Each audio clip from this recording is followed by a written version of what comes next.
Hi friends, ஒருத்தர் கேட்டிருந்தாரு அன்னாசி பழத்தில் இருக்க அந்த பூ வயலட் கலரில் பூ இருக்குல்ல, அந்த பூ எப்படி இருக்கும், சாஃப்டாக இருக்குமா ஹார்டாக இருக்குமா, தேனீக்களெல்லாம் வந்து நிறைய தேன் குடிக்கிறதுனால அது எப்படி இருக்கும் அப்படின்னு கேட்டிருந்தாங்க.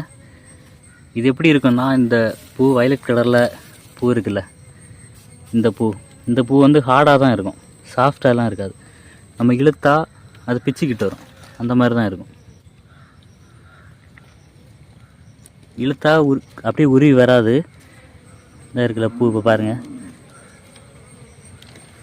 இழுத்தா அப்படி பிச்சுக்கிட்டு தான் வரும்.